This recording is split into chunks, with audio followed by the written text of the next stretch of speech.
돌아온 탕자의 비유는 한 청년이 고향으로 돌아오는 그렇게 기안하는 한편의 아름다운 이야기입니다.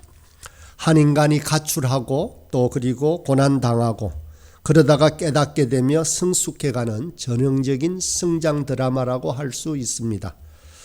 그러나 돌아온 탕자의 이야기는 여기에서 끝나지 않습니다. 이 아름다운 이야기 뒤에는 또 다른 비하인드 스토리가 있습니다.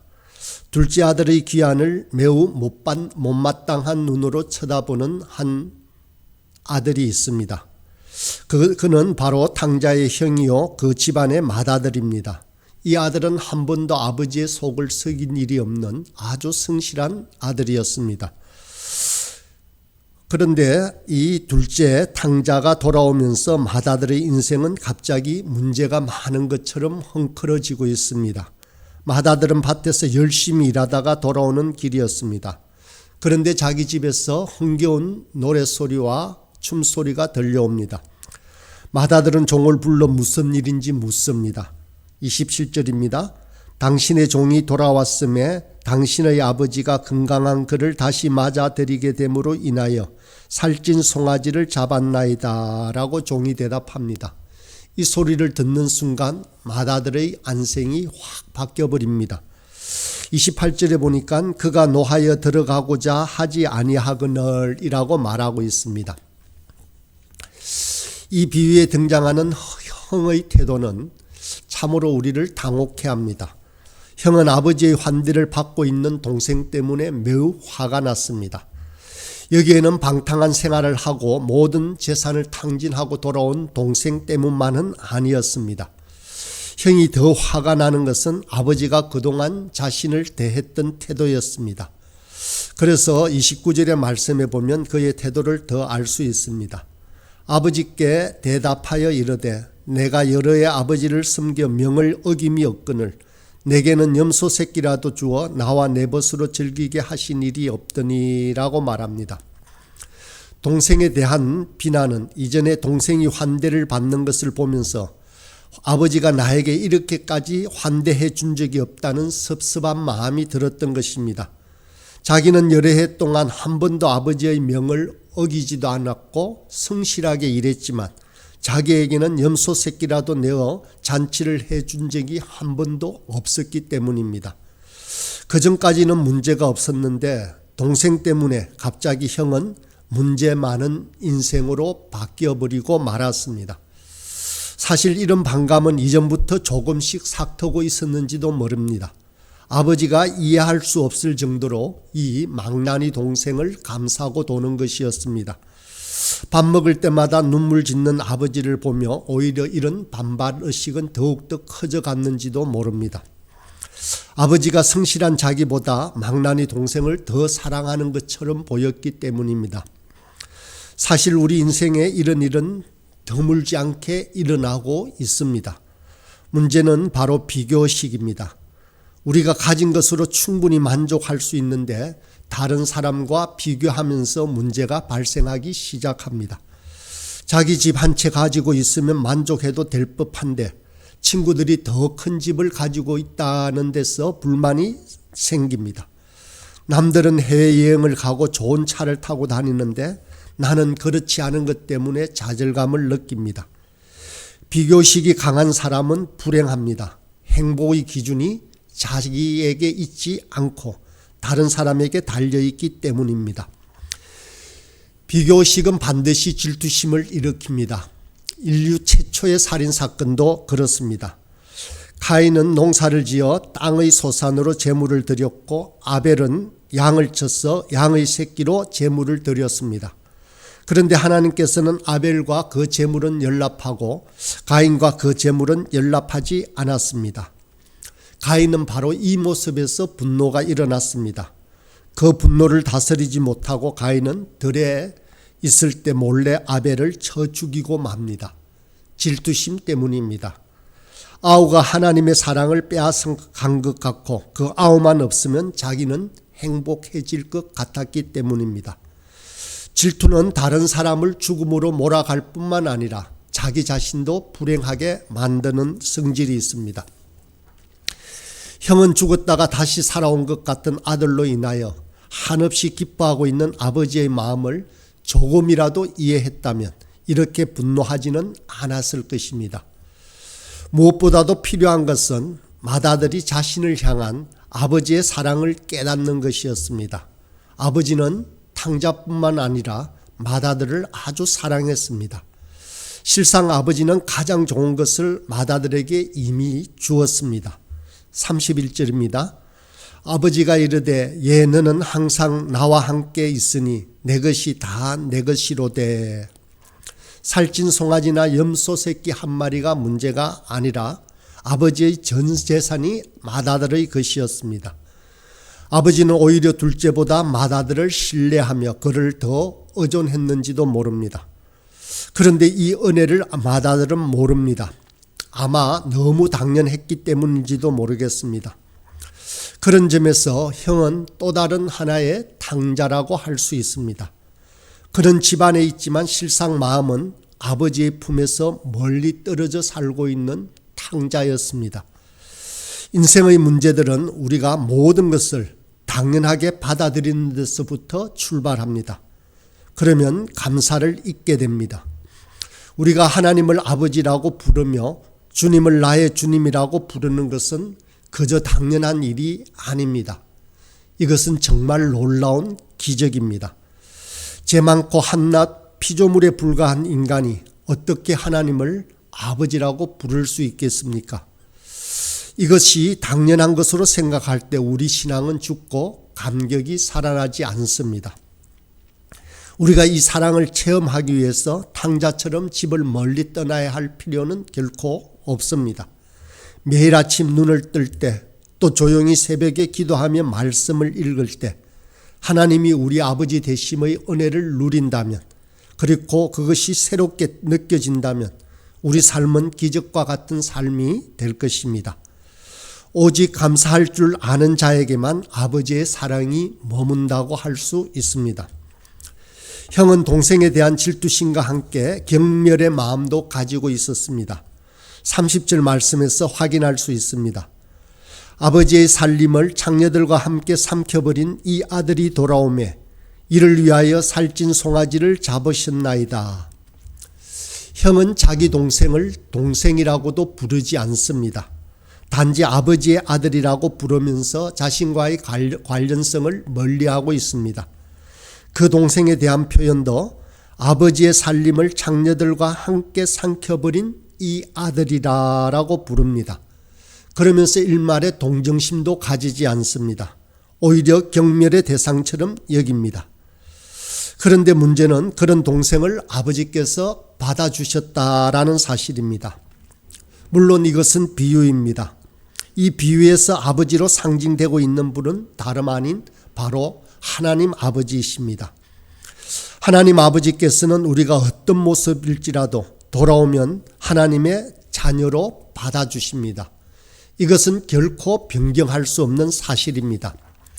이제 문제는 우리가 이런 하나님의 마음과 뜻을 따를 것인지 거부할 것인지입니다. 지금 맏아들은 이런 불합리한 아버지의 태도를 받아들일 수 없다고 저항하고 있는 것입니다. 우리들이 맏아들의 입장이라면 어떤 태도를 취했을 것 같습니까? 하나님을 바꾸어야 합니까? 하나님의 태도를 그저 우리의 뜻에 맞게 바꾸어야 합니까? 아니면 우리 자신을 바꾸어야 합니까? 우리의 판단과 경험을 앞세우게 되면 하나님의 뜻을 순종하기 어려워지게 되어 있습니다. 이렇게 한번 생각해 보십시다. 우리에게 다른 사람을 비난할 만한 자격이 과연 있는지 말입니다. 사람은 다 거기서 거기가 아닙니까? 50보 100보라는 말이 있습니다. 전쟁터에서 50보 달아난 사람이 100보 달아난 사람을 보고 비겁하다고 나무라는 고사성어입니다. 우리가 그렇지 않습니까? 문제는 자신이 그동안 성실했고 불평을 터뜨려 본 적이 없었기에 자신은 마치 의인처럼 살았다라고 착각하는 것에 있습니다. 하나님의 은혜를 받기 위해서라면 차라리 탕자처럼 죄인의 자리에 서는 것이 오히려 더 나을 수도 있습니다. 예수님의 시대의 바리새인들이 주님을 받아들일 수 없었던 이유가 바로 여기에 있습니다. 그들은 바로 자신이 맏아들이었고 그리고 맏아들처럼 생각했던 것입니다. 우리 또한 다른 사람을 판단할 권리가 없습니다. 오직 판단하실 분은 하나님 한 분뿐이십니다. 그 인생을 태어나게 한 것도 자라게 한 것도 이제까지 인도하신 것도 다 하나님의 섭리에 있습니다. 부모가 자기 자식을 혼내고 나무랄 수는 있습니다. 그러나 다른 사람이 자기 자녀의 인생을 판단한다면 부모는 기분이 나쁠 것입니다. 우리 하나님도 마찬가지이십니다. 그 사람은 하나님의 작품입니다. 그런데 어째서 다른 사람이 판단하겠습니까? 로마서 14장 3절과 4절에 이렇게 말씀합니다. 이는 하나님이 그를 받으셨습니다. 남의 하인을 비판하는 너는 누구냐? 그가 서 있는 것이나 넘어지는 것이 다 주인에게 있으며 하나님이 그의 주인이신데 우리가 남의 하인을 이렇다 저렇다 판단해서는 안 된다는 것입니다. 사실 문제거리로 삼는다면 형의 삶의 태도도 문제가 많이 있습니다. 그의 신앙은 전혀 모험하지 않는 신앙이라고 할 수 있습니다. 그저 안정된 것만 지키면 된다라고 가만히 머물고 있는 것입니다. 그러면 실수는 덜하겠지만 그의 삶에는 감격이 없습니다. 아버지의 품속이 얼마나 따뜻한지 모르고 너무도 당연하게 생각해버리고 맙니다. 제사함 받는 은총이 얼마나 기쁜지, 용서받고 인생을 새 출발하는 맛이 얼마나 기막힌 은혜인지를 알지 못합니다. 눈물 젖은 빵을 먹어보지 않았기 때문에 빵의 소중함을 알지 못합니다. 밑바닥 인생을 경험하지 않았기에 사람에 대한 이해가 부족합니다. 물론 이런 경험이 없다라고 할지라도 모두가 탕자가 되는 것은 아닙니다. 오늘의 맏아들의 태도가 그렇다는 것입니다. 그런 점에서 성실한 사람들은 특별히 조심할 필요가 있습니다. 그 성실 때문에 딱딱한 율법주의자가 될 수 있기 때문입니다. 자신을 어렵게 여기고 자신의 기준에 비추어 다른 사람들을 판단합니다. 이런 사람들은 감사를 잃어버릴 수도 있습니다. 너무도 소중한 것이 아주 당연한 것이 되어버렸기 때문입니다. 성실한 맏아들은 그만 아버지의 마음을 잃어버리고 말았습니다. 성실함이 지나쳐서 다른 사람의 허물과 연약함을 이해하는 긍휼한 눈이 사라져 버렸기 때문입니다. 우리에게 진정으로 필요한 것은 아버지의 기쁨에 동참하는 것입니다. 아버지는 즐거워하고 있습니다. 23절과 24절을 다시 보겠습니다. 살찐 송아지를 끌어다 잡으라. 우리가 먹고 즐기자. 이 내 아들은 죽었다가 다시 살아났으며 내가 잃었다가 다시 얻었노라 하니 그들이 즐거워하더라. 32절에도 이 내 동생은 죽었다가 살아났으며 내가 잃었다가 얻었기로 우리가 즐거워하고 기뻐하는 것이 마땅하다. 아버지는 지금 무엇을 기뻐하고 있습니까? 분명히 둘째는 유산으로 준 모든 재산을 탕진하고 돌아왔습니다. 재산상의 손실로 따지면 이렇게 기뻐할 수는 결코 없습니다. 그러나 아버지에게는 잃어버린 재산보다 더 크게 보는 눈이 있습니다. 그것은 바로 아들이라는 존재 자체입니다. 죽었다고 생각했던 아들이 돌아온 것을 아버지는 말할 수 없이 기뻐하고 있습니다. 하나님께서 우리 인생들을 바라보실 때도 그렇습니다. 우리는 살면서 재물을 낭비할 수도 있습니다. 자기 달란트를 제대로 사용하지 못할 수도 있고 시간을 허비할 수도 있습니다. 그러나 하나님은 우리가 잃어버린 것들을 생각하지 않습니다. 하나님은 우리 자체를 더 소중히 여기신다는 것입니다. 우리가 이런 실수와 실패를 통하여 영원하신 하나님을 더욱더 잘 알아가게 되고 우리 안에 예수님을 닮은 인격이 자라나고 성장한다면 하나님은 그것을 더 기뻐하신다는 것입니다. 우리도 이런 하나님의 마음과 기쁨을 소유할 수 있어야 합니다. 하나님이 기뻐하고 기뻐하는 것을 함께 기뻐하고 하나님이 슬퍼하는 것을 함께 슬퍼할 수 있어야 합니다. 큰아들에게 필요한 것은 이 아버지의 마음을 품는 것입니다. 우리 또한 마찬가지입니다. 우리에게 필요한 것은 바로 이 아버지의 마음을 품는 것입니다. 화가 렘브란트의 최후의 작품이자 대표작인 것이 바로 탕자의 기한이라는 그림이 있습니다. 이 그림 속에는 세 인물이 클로즈업 되고 있습니다. 먼저 탕자입니다. 탕자는 아버지 품에 얼굴을 묻은 채 그 뒷모습을 보여주고 있는데 완전히 머리를 빡빡 깎은 채 무릎을 꿇고 있는 모습입니다. 이것은 회개의 모습이면서 동시에 마치 어머니 품속에 안겨 비로소 안식을 누리고 있는 어린 아이를 연상합니다. 옷은 다 낡았으며 한쪽 발에는 반쯤 헤어진 신발이 있고 다른 한쪽 발에는 아예 신발이 없고 상처투성입니다. 이로 보아 그가 겪었던 고난을 짐작할 수 있습니다. 그러나 그 탕자의 주위에는 은총의 빛이 은은하게 그를 감싸고 있습니다. 그 탕자를 안고 있는 아버지는 매우 자애로운 표정을 짓고 있습니다. 그렇지만 그의 눈은 거의 실명한 듯한 모습입니다. 마치 눈이 멀기까지 기다리는 하나님의 사랑을 보여주고 있는 듯합니다. 인상적인 것은 탕자를 안고 있는 아버지의 두 손입니다. 전혀 손이 다르게 느껴집니다. 왼손과 오른손이 다르다는 것입니다. 왼손은 듬직한 아버지의 손처럼 보이고 오른손은 아주 부드러운 여자 어머니의 손처럼 보입니다. 이것은 부성과 모성의 조화를 이룬 하나님의 모습이라고 할 수 있습니다.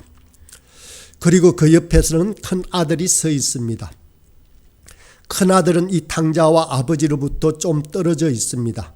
그는 이 광경을 높은 데서 물끄러미 내려다보고 있습니다. 그런데 그 얼굴의 표정은 전혀 기쁨이 없고 비판자의 모습으로 꼿꼿이 서 있습니다. 이 그림을 헨리 나우엔이 처음 보고 감동에 젖어서 그 앞에서 4시간 동안 서 있었다고 합니다. 돌아와서 그는 탕자의 기양이라는 책을 썼습니다. 이 그림이 주었던 충격을 계기로 나우엔은 하버드 대학 교수직을 버리고 장애인 사역에 뛰어들었습니다. 헨리 나우엔은 그림에 나오는 탕자와 그의 형의 모습이 인간의 두 본성을 보여준다라고 그의 책에서 쓰고 있습니다. 자기는 처음에는 탕자인 줄 알았는데 나중에는 큰아들의 모습을 많이 닮았다고 고백했습니다. 헨리 나우엔은 그러면서 작은 아들도 아니고 큰아들도 아니고 우리는 모두 아버지의 따뜻함을 닮아가고자 라고 말하고 있습니다. 지금도 우리를 기다리고 계시는 하나님, 그 자비로운 손길, 이제는 우리가 아버지의 마음을 닮아갈 차례라고 말합니다. 그러면서 그 책에서 렘브란트는 흐트러진 자세로 무릎을 꿇고 있는 작은 아들에게서 허리를 구부린 노인 아버지에게로 바뀌어 가자 축복받은 장소에서 축복하는 장소로 나를 인도했다. 내 자신의 나이 든 손을 보면서 이 손이야말로 고난받는 모든 사람을 향해 뻗으라고, 돌아온 모든 사람의 어깨 위에 어루만져 주라고, 하나님의 광대한 사랑에서 우러나오는 축복을 베풀라고 나에게 주셨구나라는 사실을 깨닫게 되었다라고 말합니다. 과연 저와 여러분은 이들 중에서 진정 누구를 닮고 싶습니까?